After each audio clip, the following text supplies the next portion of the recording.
National Criminal Court ICC has officially received a request by Azimio la Umoja One Kenya coalition to investigate what the Azimio claims was a plot of killings of its supporters by the police during the demonstrations. Now, the office of the prosecutor confirmed to the Daily Nation that it has the letter detailing individuals the opposition says were killed by the security officers.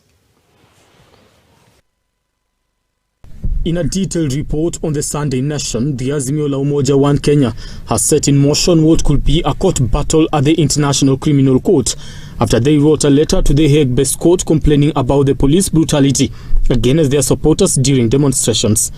The office of the prosecutor, OTP, told the Sunday Nation that it has the letter detailing individuals the opposition says were killed or wounded by security officers.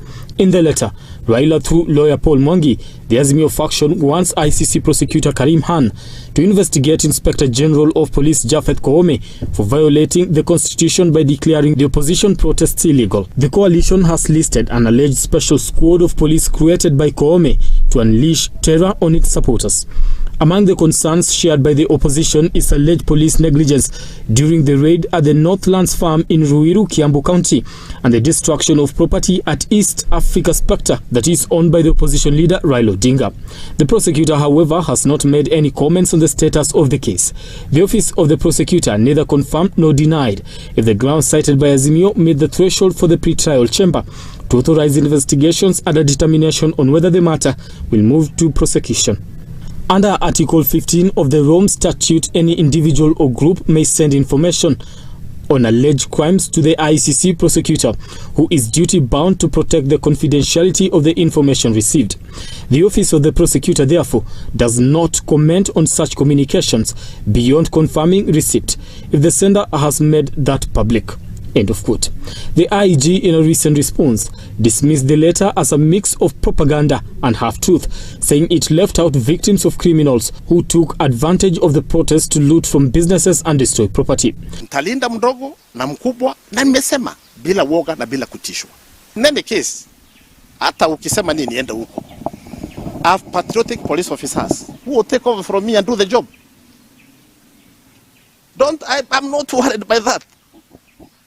If you never not there, I have over 110,000 patriotic policemen and women who can take over from Koome and do the job. And they will not do it in a different way. Deputy President Rigathi Gachagua poked holes in Azimio's letter to the International Criminal Court. According to Gachagua, Raila and his team should instead be sent to The Hague for carrying what he argued were illegal protests that culminated in the loss of lives and destruction of property. Azimio characters are threatening to report me at The Hague.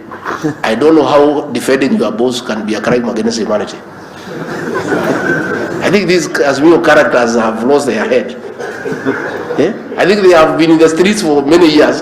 They don't even think well. If after examination the prosecutor concludes that the information does not constitute a reasonable basis for an investigation, the office will inform Azimio la Umoja One Kenya coalition that the cited grounds fall short of the threshold.